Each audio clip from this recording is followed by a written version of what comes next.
The hospital corridor was cold and quiet at that hour, white fluorescent light overhead, the distant beep of monitors behind closed doors, and no one left to notice much of anything. Marcus Mitchell stood with his back pressed to the wall, jaw locked, breath shallow, fighting something no one around him understood.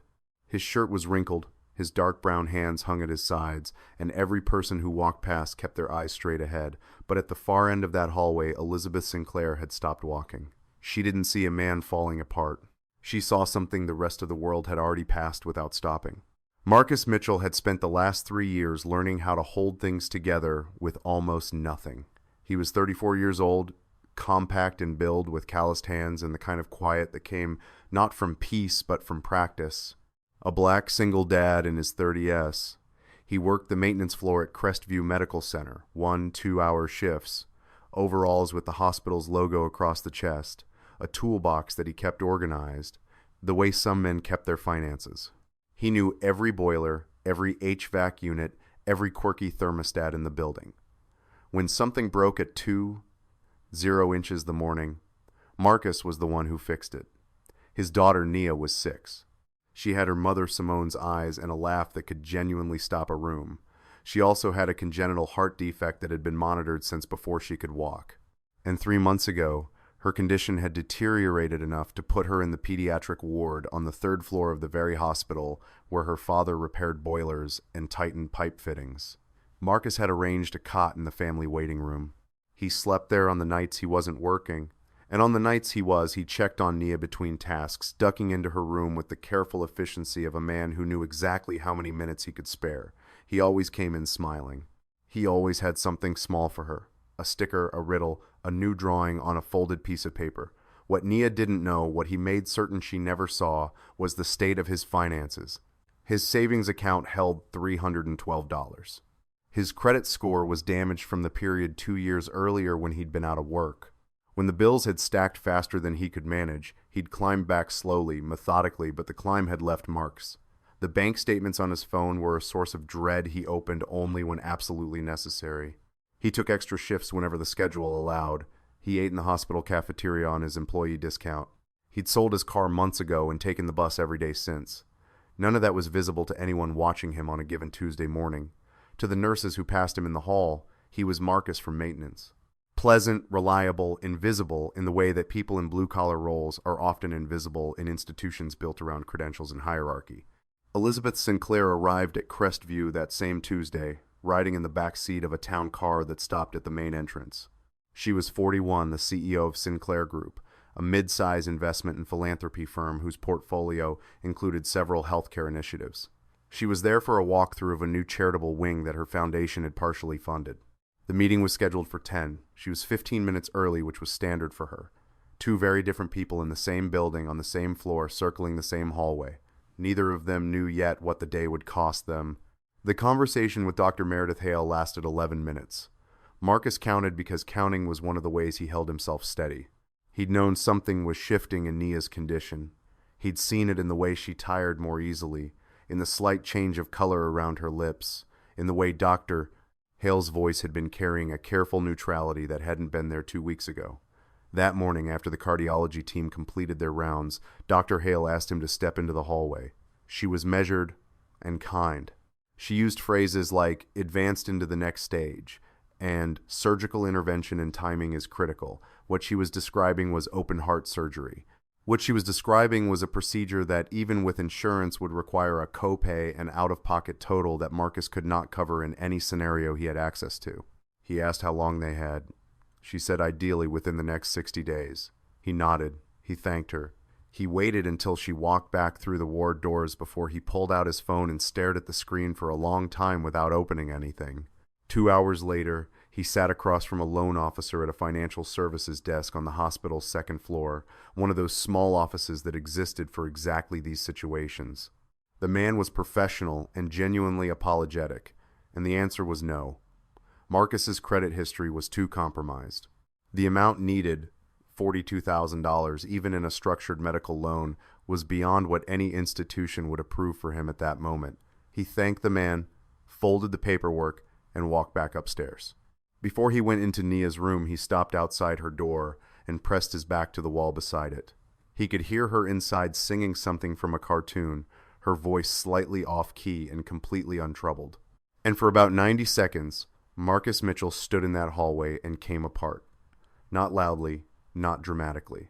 His face didn't contort. His shoulders didn't shake. He pressed the back of his wrist against his eyes once, twice, drew a slow breath through his nose, and pulled himself back together with the specific practiced discipline of a man who understood that his child could not see him falter. Then he straightened. He ran one hand briefly across his face. He knocked on the doorframe and stepped inside with a smile that reached his eyes because he had gotten very good at that too. "Hey, Bug," he said. "How are we doing today?" Nia looked up from her drawing and smiled at him in the way that made all of it both unbearable and entirely worth it. He sat beside her bed and listened to her describe her dream from the night before. And he did not think about $42,000, because thinking about it in that room would have shown on his face. Elizabeth Sinclair had a reputation for reading rooms quickly. It was something she'd cultivated professionally. The ability to enter a space, assess its dynamics, and identify what wasn't being said. In board meetings, it served her well.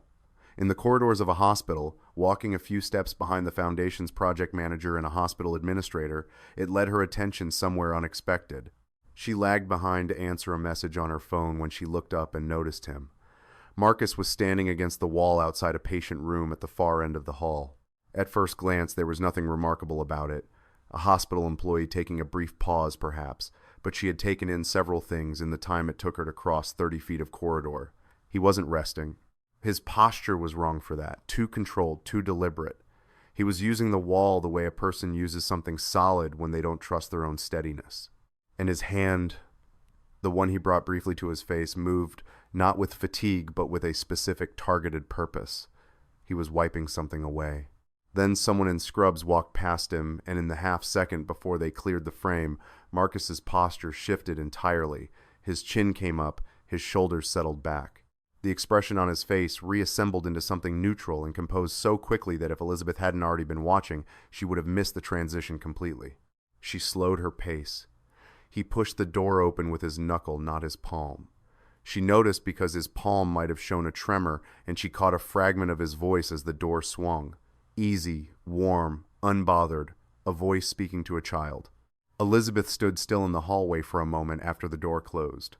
She had seen a great many things in her professional life. She had sat across tables from executives who performed confidence like a theatrical exercise. She had watched people cry in meetings because they had calculated that crying was useful. She had on the other side witnessed genuine distress in boardrooms, in corridors, not entirely unlike this one, in rooms where things were falling apart beyond management. What she had just seen was neither performance nor collapse. It was something harder to name. A man bearing the full weight of something serious alone in a hallway while maintaining absolute discipline about what he showed to the person on the other side of that door. She didn't approach him. She rejoined the group ahead of her without comment, answered a question the administrator directed her way, and gave nothing of what she'd observed to her expression. But she didn't forget it either. For the rest of the walkthrough, one part of her attention remained fixed on the maintenance worker she'd watched for 90 seconds in a corridor she would never have noticed otherwise. The confrontation came 2 days later, and Elizabeth witnessed it entirely by circumstance. She was still at Crestview. A secondary meeting had extended her visit when she passed the third-floor nurses' station near midday. The voice she heard first was loud enough to carry, controlled, clipped, carrying the particular cadence of someone using volume to establish authority. The voice belonged to Gerald Marsh, director of facilities operations at Crestview. He was a man of 50-odd years, broad across the chest, wearing the kind of lanyard that announced its importance. He had cornered Marcus near the utility alcove at the end of the station hallway, close enough that passing staff could hear every word. "You're scheduled for the boiler room, Mitchell. Third floor isn't on your rotation today."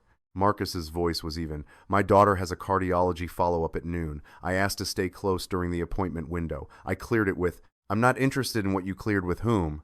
You work maintenance. Your job is in the basement, not loitering around the patient floors." "I'm not loitering. I've had 2 complaints about you this week from nursing staff." Marsh delivered this loudly enough that 2 nurses at the station visibly stiffened. "You need to remember your role here, Mitchell. People come to this hospital for treatment, not to watch the maintenance crew turn it into their personal situation. The implication was unmistakable. Marcus understood it fully. Everyone in earshot understood it. The suggestion that he was exploiting the institution, making himself comfortable at its expense, treating a hospital wing like a residence he was entitled to occupy. Marcus did not raise his voice. His jaw tightened once, a brief controlled flex. And then he said, "Understood," in the same flat, measured tone a person uses when ordered to stand down from something they had every right to keep standing on. He picked up his toolbox, turned, and walked toward the elevator. Marsh watched him go with the satisfaction of a man who had reasserted a certain kind of order. Neither of the nurses at the station said anything. One of them looked at the floor. Elizabeth had paused near the end of the hallway, partially obscured by a supply cart, her project folder open in her hands, as though she were reviewing notes. She had not moved or spoken. She had simply watched. What struck her was not the scene itself. Institutional condescension toward lower-wage workers was depressingly not unusual. What struck her was Marcus. The fact that he had not flinched beyond that single brief tightening of the jaw. The fact that his response had been 2 syllables, chosen carefully, costing him something visible only if one were paying close attention. He had not argued, not apologized, not given Marsh any visible reaction beyond what was unavoidable. He walked away with his toolbox and his dignity, and both were intact when the elevator doors closed on him. Elizabeth stood there a moment longer. Then she found her assistant and said quietly, "I want to know who that man is, the maintenance worker, his full name, his background, his situation here." Her assistant didn't ask why. He had worked with her long enough to know when a question was actually a decision in progress. The information arrived the following morning, and it was not what Elizabeth expected. She had anticipated finding a file that confirmed what she'd seen. A decent man in difficult circumstances, competent at his job, making do. What her assistant's report gave her instead was a more layered picture, one that required her to set the document down and read it again from the beginning. Marcus Mitchell held a degree in biomedical systems engineering, a rigorous program, one Elizabeth recognized as genuinely technical. He'd graduated near the top of his class. For several years afterward, he'd worked as a systems integration engineer at a mid-sized medical device firm, where he'd been cited twice in internal reviews for catching critical design issues before products reached production. Then about 4 years ago, his career record went quiet. No new positions, no activity in any professional directory. The gap corresponded with the dissolution of his marriage and his daughter's escalating health situation. He had, by all available evidence, stepped away from a career that was building meaningfully in order to be present for Nia. Elizabeth set the folder down on the small desk in her hotel room and looked out the window for a long moment. Later that same afternoon, she found herself back on the 3rd floor speaking with one of the pediatric nurses about the new wing staffing projections. She didn't plan what happened next. She simply heard it. From down the hall came the sound of a mild mechanical alert, the kind that signals an equipment irregularity rather than an emergency. A monitoring unit outside one of the patient rooms had developed a voltage fault. Maintenance had been called but was 20 minutes out. Marcus appeared from the stairwell without being paged. He assessed the unit in under a minute, spoke briefly with the nurse on duty about the patient's situation, and then with a set of tools that shouldn't have been fully adequate for the task, spent the next 9 minutes making a repair that the attending nurse later described to a colleague as better than what the manufacturer's technician had done the previous year.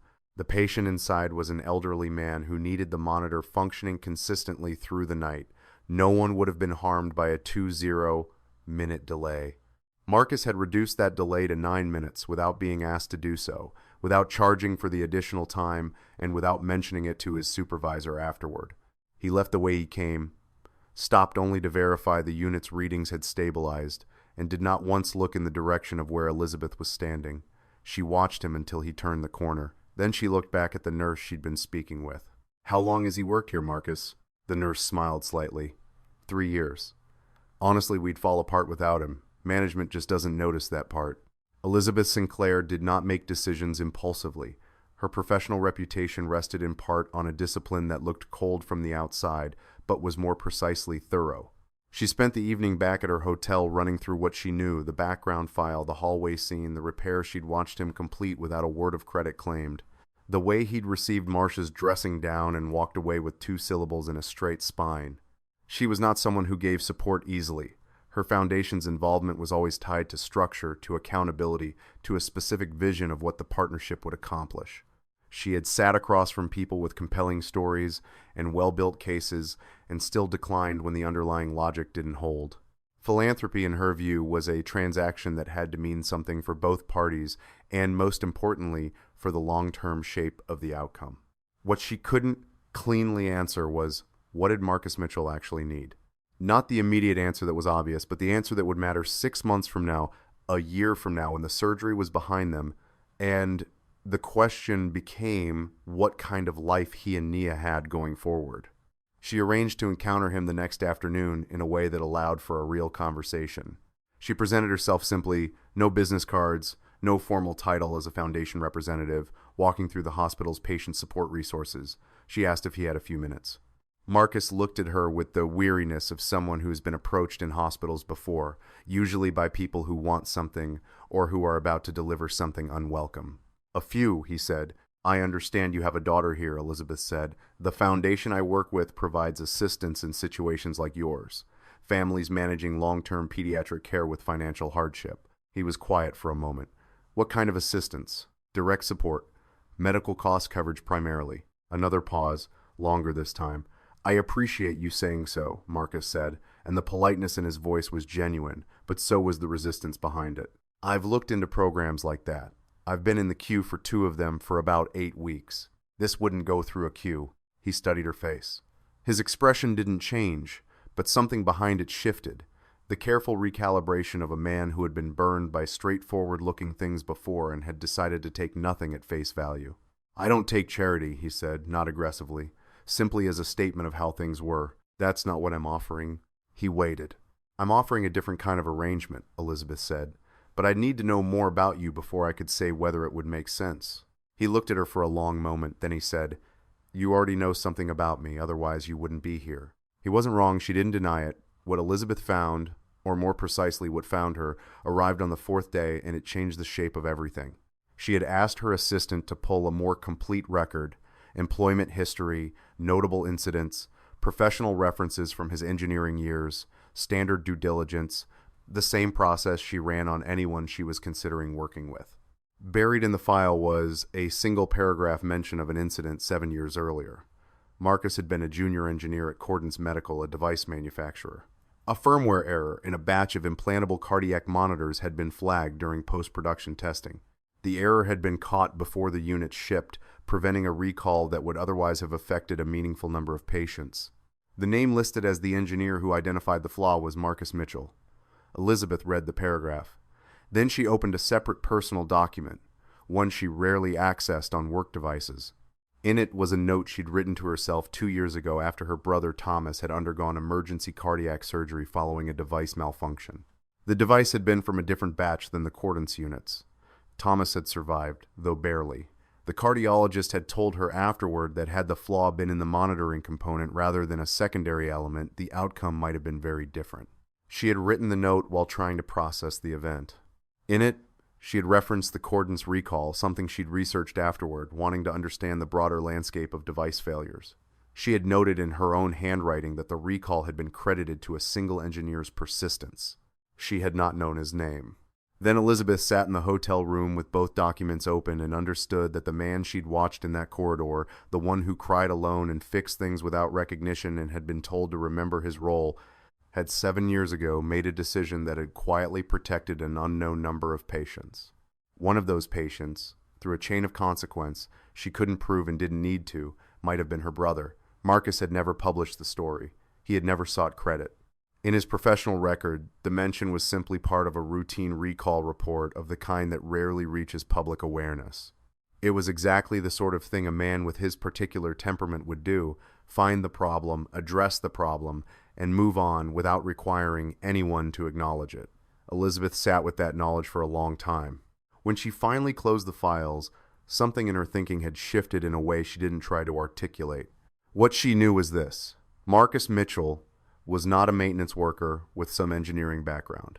He was a systems engineer who had chosen, at a genuine cost to himself, to be a present father. In doing so, he had made himself invisible to every institution that assigned value based on job titles and credit histories. As a black man moving through spaces built to notice titles before substance, he knew what it was to be looked past. She was done treating him like a charity case. What he needed was not someone to give him money. What he needed was someone to see him accurately and then act accordingly. She picked up her phone and called the hospital's board liaison. The meeting convened on a Thursday morning in Crestview's main conference room. It had been framed as a planning session for the Sinclair Foundation's new technical infrastructure grant, a real initiative, substantial in scope, focused on upgrading the monitoring and diagnostic systems in the hospital's pediatric and cardiac units. The board liaison had been enthusiastic. Gerald Marsh, as director of facilities, was invited. 3 senior administrators attended. The foundation's legal team joined by video. Marcus Mitchell had been told the night before by way of a brief message from Elizabeth that she wanted to speak with him about a technical role on a new project. She had not elaborated. He spent the evening weighing whether to show up and had, because whatever else he was uncertain about, he was not someone who declined to hear something through. He arrived in his work clothes. He had not changed, and Elizabeth had not expected him to. She opened the meeting efficiently, project parameters, grant scope, technical requirements. Then she turned to the room and said, without particular emphasis, that the foundation had identified someone for the project's technical management role, a person with direct familiarity with Crestview systems and a background in biomed systems integration. She said Marcus Mitchell's name clearly. Gerald Marsh, seated 2 chairs to her left, looked up from his notepad. His expression moved through surprise towards something that wanted to express skepticism and was calculating whether doing so publicly would cost him anything. One of the senior administrators said, "The Mitchell on our maintenance staff?" "Yes," Elizabeth said. "He holds a degree in biomedical systems engineering. He has years of experience in exactly the kind of diagnostic technology this project involves. He identified a critical firmware flaw at Cordance Medical that resulted in a product recall protecting patients in multiple facilities. He has been managing the technical maintenance of this building's core systems largely without supervision for 3 years." She paused for precisely 1 second. "He has been doing that while his daughter is a patient in the pediatric ward, which I mention only to note that his performance record under those circumstances is, to put it plainly, exceptional." The room was quiet. Marsh had the specific blankness of someone whose operating understanding of the world had been revised without their participation. Marcus recognized the expression.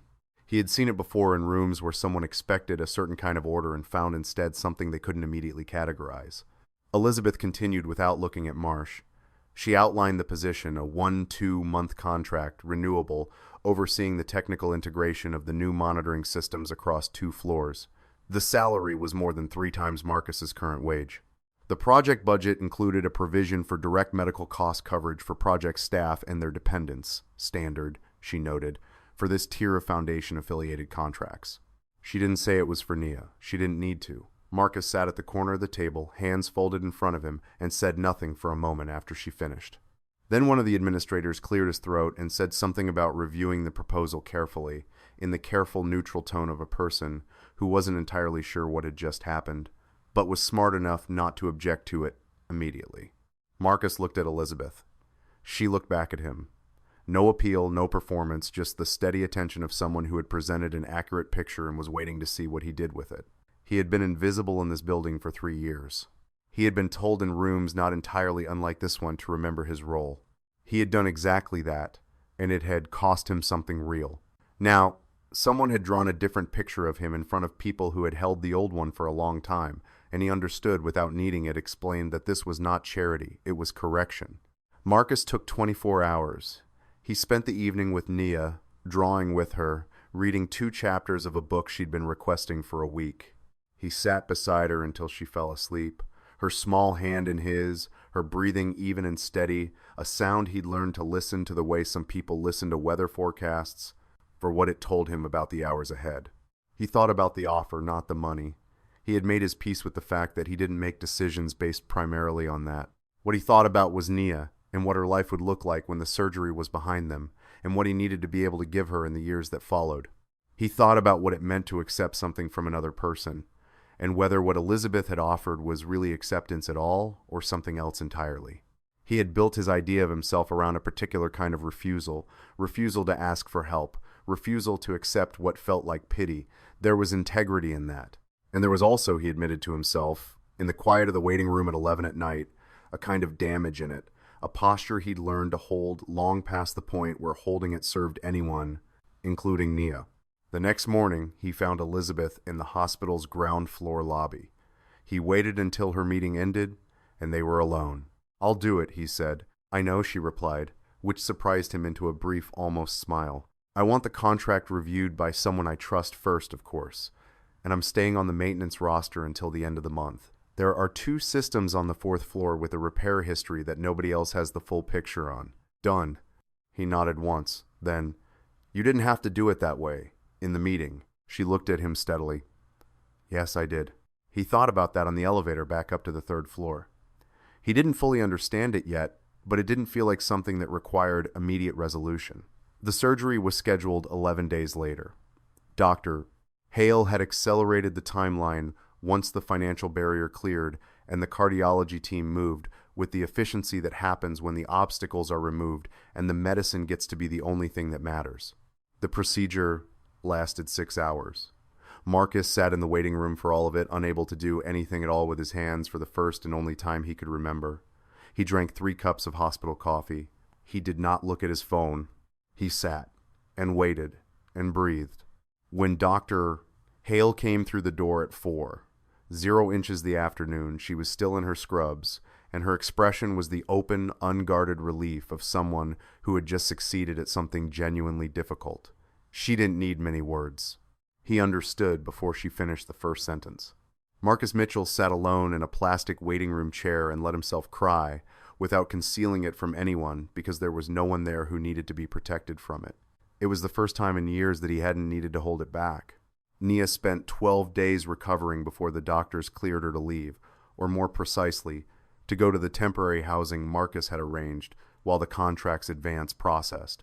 She came home with a small stuffed giraffe the nurses had given her, a folder of get-well drawings from the other children on the ward, and an energy that within 4 days had Marcus gently suggesting she sit down before she gave him a separate health condition.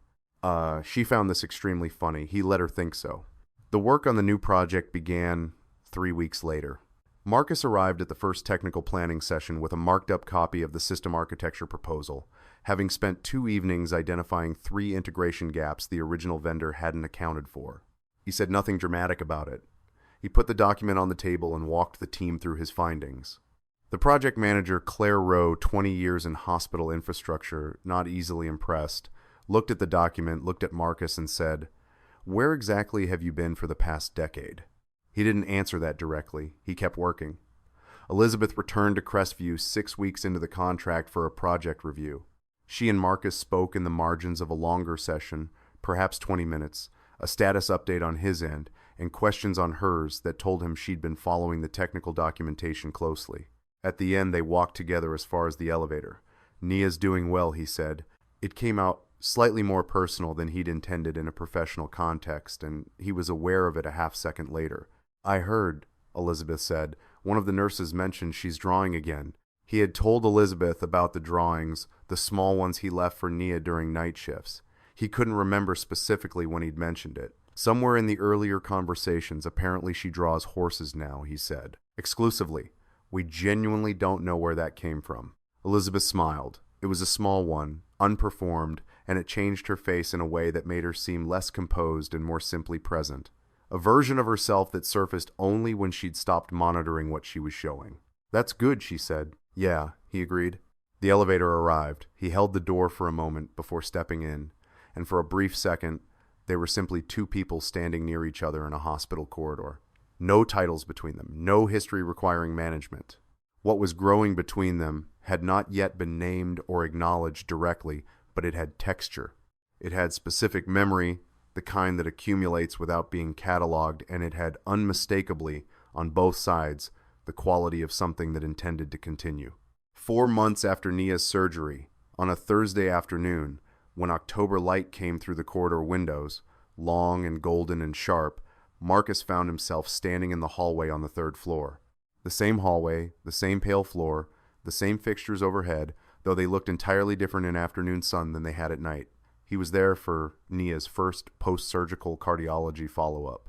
She was inside the examination room, fully dressed, telling the pediatric nurse something that was clearly very important in the specific way she had now, with people she'd seen often enough to claim as her own. Marcus had stepped out briefly because she was fine, and because he had found himself wanting, without fully explaining it to himself, to stand in this particular stretch of corridor again. He stood where he'd stood that night. His back was not against the wall this time. He stood comfortably, hands in his pockets, looking down the hallway toward nothing in particular. What he felt was not the absence of the past. The memory of that night, the weight of it, the specific silence of the corridor, the things he'd known and not known about what lay ahead. None of that had gone anywhere. He didn't want it to. It was part of the architecture of who he was now, and he had made a certain peace with carrying it. What was different was simpler than he'd expected. There was nothing in him that needed to be held back. He heard footsteps from the far end of the corridor and looked up to find Elizabeth walking toward him. She wasn't there specifically for him. She had a board liaison meeting on the floor above, and her route had taken her past this hallway. She slowed when she saw him. "Follow-up?" she asked. "She's in there now," Marcus said. "They say everything looks exactly as it should." "Good." She stopped beside him and they stood together in the corridor the way two people stand when they share enough history with a place to not need to explain their presence in it. Then Elizabeth said quietly and without any performance around it, the thing she had been carrying since the first night she had stopped in this hallway and watched a man hold himself together with nothing but will. "I didn't see you breaking down that night." He looked at her. "I saw a man who wasn't giving up," she said. "I just wanted you to know that's what it looked like." Marcus looked down the corridor and then back at her, and he did not say anything for a moment, not because there was nothing to say, but because the thing that was true did not require saying out loud to be true.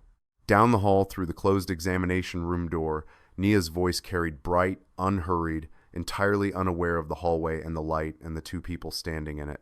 Marcus looked at Elizabeth. Elizabeth looked at him. The corridor held the quiet weight of everything that had already been and everything that had not yet been said. And neither of those things required resolution to be exactly so. How much does a single dad have to carry before the people in charge stop looking past him? Some people shame with a title and shrink with a job label. What would you have done in his place? And have you ever watched the truth in a contract hit harder than the judgment in the room? If stories about fathers who keep showing up for their kids mean something to you, subscribe and stay with us, because when the contract finally tells the truth, it is not just about being seen right, it's about protecting your child when it matters most.